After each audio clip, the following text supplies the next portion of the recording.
مشتری همیشه پادشاهه. این شعار اصلی شرکت هوندا، شرکتی که توی ایران بیشتر به خاطر موتوراش شناخته شده، اما توی آمریکا و ژاپن بعد از تویوتا پرفروشترین ماشینا رو داره. این شرکت خوشه چند ملیتی ژاپنیه که تو زمینه طراحی و تولید و توسعه موتورسیکلت و خودرو، انواع موتور خودرو توی جهان شناخته شده. هوندا تو سال 1948 توسط سویچیرو هوندا تأسیس شده.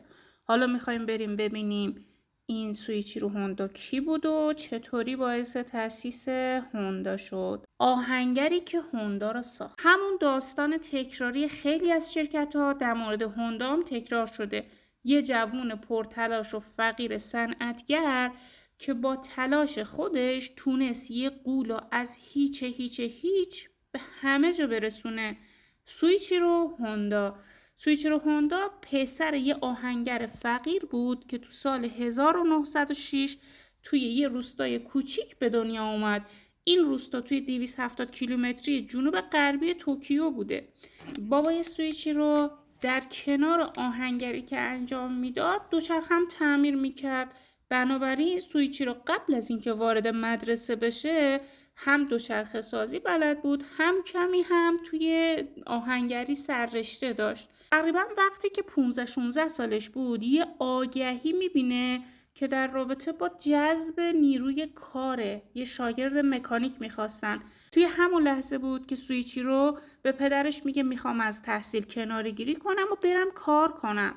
بنابراین بار سفرشو میبنده و راهی توکیو میشه برای کار کردن. اونو قبولش کرده بودن که بیاد مکانیکی، اما صاحب شرکت بهش میگه خب تو وظیفه داری از بچه من نگهداری کنی. یه پول خیلی ناچیزی هم بهش میداد که تقریبا همون مخارج روزانه سویچیرو رو پوشش میداد. سویچیرو یه مدتی رو اونجا میمونه و کار میکنه، شکمش رو سیر میکنه، ولی میبینه اینجوری نمیشه. بنابراین برمیگرده دوباره به شهر خودش، به روستای خودش. توی این مدت یه کمی پیش پدرش کار میکنه، اما بعد 6 ماه میبینه نمیتونه توی روستا دووم بیاره. بنابراین دوباره میاد به توکیو، اما این بار برمیگرده و توی مکانیکی کار میکنه. یه 6 سالی هم میمونه و کار میکنه که تعمیر خودروها رو یاد بگیره. کم کم دستش پر میشه و بنابراین دوباره به روستای خودش برمیگرده. هوندا به تعمیر اتومبیل میپردازه، اما علاقه اون به ماشینای مسابقه‌ای باعث میشه که علاوه بر این که به مکانیکی اون ماشینا بپردازه، خودش هم وارد مسابقات اتومبیل رانی بشه. توی اولین مسابقهش اون یه دونه فورد اصلاح شده رو میرونه و میتونه 120 کیلومتر در ساعت رکورد بزنه که تا سالها کسی این رکورد رو نتونست بشکنه. توی یکی از این مسابقات که خیلی جلو بود و نزدیک بود به خط پایان برسه، یکی از این ماشینای مسابقه‌ای منحرف میشه و به سویچیرو میزنه. ماشین سویچیرو منحرف میشه، سویچیرو زخمی میشه و مدتی رو توی بیمارستان میمونه. اصرار و ناراحتی پدر و مادر هوندا و همین اعلام نارضایتی از طرف همسر باعث میشه که هوندا مسابقه اتومبیل رانی رو کنار بذاره و به کار دیگه مشغول بشه. هوندا توی سال 1937 تولید کارخونه رینگ پیستون میکنه. اسم کارخونه‌ش هم میذاره صنایع سنگین توکایسیکی. هوندا با کمک حمایت مالی که از دوست و آشنا و فامیل میگیره میتونه یه تعداد ماشین بخره که توی کارخونهش تولید رینگ پیستون کنه. هوندا آدم خیلی پرتلاشی بود و برای کارش از هر چی که بود مایه میذاشت، حتی دیگه کف کارخونه زندگی میکرد. غذا هم همسرش میآورد توی کارخونه بخوره. اما با همه این تلاشی که هوندا کرد نتیجه این نداد و زیاد کارش رونق پیدا نکردش. یه روز یکی از دوستاش بهش توصیه میکنه، میگه درسته که تو پرتلاشی، درسته که خیلی انرژی میذاری برای کارت، اما تو باید یه دونه حرفه و یه دونه فن یاد بگیری که مرتبط با کارت باشه. من فکر میکنم تو باید ریختگری رو آموزش ببینی، چون تنها چیزیه که به کارت میاد. هوندا حرفشو قبول میکنه، بلند میشه میاد میره مدرسه‌ای که کنار کارگاهش بوده که همون مدرسه تکنولوژی هاماماتسو بوده.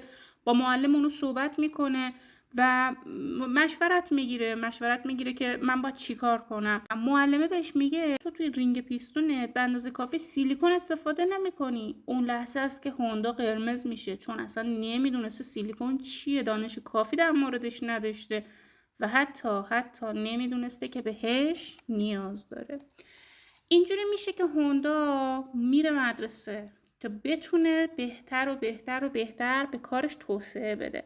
شاگرد خیلی ضعیفی بوده مجددا توی این کار و اصلا به چیزایی که مربوط به رینگ و پیستون بوده توجه نمیکنه. اینجاست که دیگه استادا عصبانی میشن و اونو کنار میکشه. رئیس دانشکده بهش میگه آقا تو نمره نمیاری، بهتره که درسو رها کنی. هوندا هم پررو میشه، میگه من اصلا به نمره و مدرک نیازی ندارم، من هیچ مدرکی نمیخوام، تو هیچ امتحانی هم شرکت نمیکنم. اینجاست که رئیس دانشکده در خروج بهش نشون میده و میگه تو اخراجی.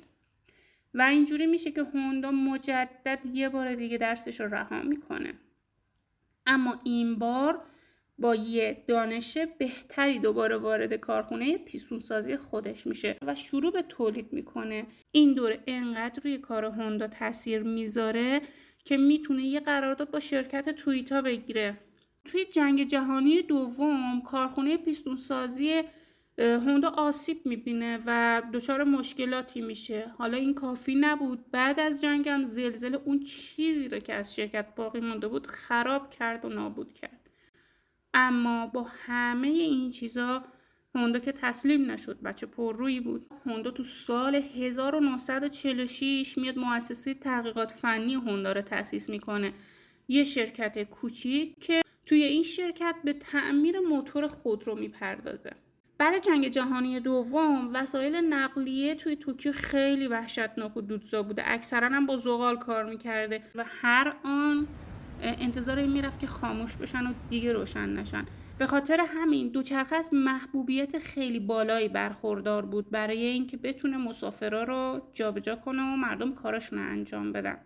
تو سال 1947 هوندا میاد 500 تا موتور کوچیکی که برای ژنراتورهای برق استفاده میشد و میخره که بتونه از اینا برای قدرت بخشیدن و یه تکنولوژی جدید توی سرعت دهی به دوچرخه ها استفاده کنه. وقتی که اون موتورهای مازادی که هوندا خریده بود تموم شد، هوندا برای اینکه بتونه به کارش ادامه بده نیاز به یه سرمایه گذار داشت، یکی که کمکش کنه. توی این لحظه بود که تاکو فوجیساوا وارد عرصه زندگی هوندا شد. این دوتا آدم همدیگر رو تو سال 1949 ملاقات میکنن و فوجیساوا میشه تأمینگر سرمایه شرکت هوندا. خوشحال میشم که با لایک و کامنتتون از ویدیوی من حمایت کنید. هوندا با پول کافی که فوجیساوا در اختیارش قرار داد تونست تو سال 1951 موتور تایپ ای رو تولید کنه. یه موتورسیکلت 4 زمانه با 150 سی سی حجم و 5 اسب بخار قدرت. بعد از اون هوندا دوباره تایپ اف رو معرفی کرد که تایپ اف توی سال 1952 وارد بازار شد. این محصول هوندا خیلی گل کرد، انقدر پرتقاضا شد که هوندا ماهی 6500 تا از اون دستگاه ها میفروخت. تو سال 1952 هوندا با هزینه 450 میلیون اقدام به خرید ماشین‌آلاتی از آمریکا کرد که این سرمایه گذاری ها باعث شد که تولیدات هوندا چندین برابر بشه. تو سال 1958 هوندا با روانه کردن سوپرکاپ به بازار باعث شد که یک انقلاب بزرگی توی صنعت موتورسازی جهان ایجاد کنه. این موتور مقدمه ورود هوندا به بازار آمریکا بود. موفقیت این موتورسیکلت تا جایی رسید که با فروش 30 میلیون دستگاه پرفروش‌ترین موتورسیکلت تاریخ نام گرفته. رشد هوندا طی 10 سال حیرت آور بود، اما چه چیزی باعث این رشد شده بود؟ این بود که هوندا عقیده داشت خودت باید برای خودت کار کنی. میگفت دیگران برات کاری نمی‌کنن، پس خودش دست به کار شد و همراه کارکنانش توی کف کارخونه برای رسیدن به هدفش کار کرد. همین احساسش منجر به نوآوری‌های بیشتری میشد و البته صبر و شکیبایی که هوندا داشت. سال 1959 یه نقطه عطف برای شرکت بود، چرا که توی این سال هوندا نسبت به بازاریابی محصولاتش توی آمریکا اقدام کرد و یه تیم 6 نفره رو فرستاد آمریکا که شرکت هوندا موتورز رو توی لس آنجلس افتتاح کنن. موتورسیکلت سوپرکاپ 50 سی سی که هوندا طراحی کرده بود با استقبال عمومی مواجه شده بود. توی سال 1959 از 285,000 موتوری که فروخته شده بود 168,000ش متعلق به این مدل بود. تو سال 1960 هوندا فروشنده شماره 1 موتورسیکلت توی آمریکا شده بود.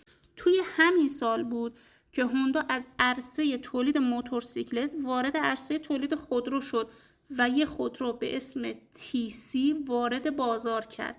در واقع این یه نوع وانت بود. این شرکت تو سال 1968 اولین خودروی دند اتوماتیک خودش را وارد بازار کرد. همینجوری که داشت پیش میرفت هوندا تو سال 1973 یه موتور قایقم ساخت و به جهان عرضه کرد. اما اوج گل کردن شرکت هوندا کجا بود؟ اونجایی بود که موتور CG125 رو وارد بازار کرد. توی بازار جهانی این CG125 ترکید. موتور CG125 همون موتور پرفروشیه که اصلا ایران هوندا رو به اسم اون میشناسه. تو سال 1982 هوندای آمریکا ضمن تولید 100,000 دستگاه موتورسیکلت اولین خودروی خودش رو با مارک آکورد وارد بازار کرد. جالب توجهش اینه که هوندا اولین شرکت ژاپنی بود که تونست خودروی خودش رو وارد بازار آمریکا کنه، در حالی که این شرکت تا اوایل دهه 60 اصلا هیچ خودرویی تا حالا تولید نکرده بود. آکورد یه شروع جدید برای هوندا توی آمریکا بود. تو سال 1986 هوندا اولین شرکتی بود که یه برند لوکس وارد بازار کرد به نام آکورا. بعد از اون نیسان و تویوتا اومدن برندای لوکس خودشون اینفینیتی و لکسوس رو وارد بازار کردن. توی این رقابت دوباره هوندا اومد اولین شرکتی شد که یه خودروی هیبریدی وارد بازار آمریکا کرد و اینجا بود که یه انقلاب فنی بزرگ توی تولید موتور خودروها شکل گرفت. هوندا به جز صنعت خودروسازی توی حوزه‌های دیگه‌ای هم مثل تولید موتورهای هواگرد، هواپیماهای جت، قایق‌های موتوری، پمپ‌های آب و تجهیزات الکترونیکی ژنراتورها و ربات‌ها هم فعالیت داره. و هوندا بعد از گروه فولکسواگن، تویوتا، ژنرال موتورز، هیوندای موتورز، فورد موتورز و نیسان به عنوان 8مین خودروساز بزرگ جهان به شمار میره. سویچیرو هوندا توی سال 1973 توی سن 66 سالگی خودش رو بازنشسته کرد که بتونه بیشتر به تفریحات و زندگی برسه و مدیریت شرکتش رو به یه گروه جوانتر واگذار کرد. برای دیدن ویدیوهای بیشتر میتونید کانال رو سابسکرایب کنید و نظرات خودتون رو در قسمت کامنت برای من بنویسید.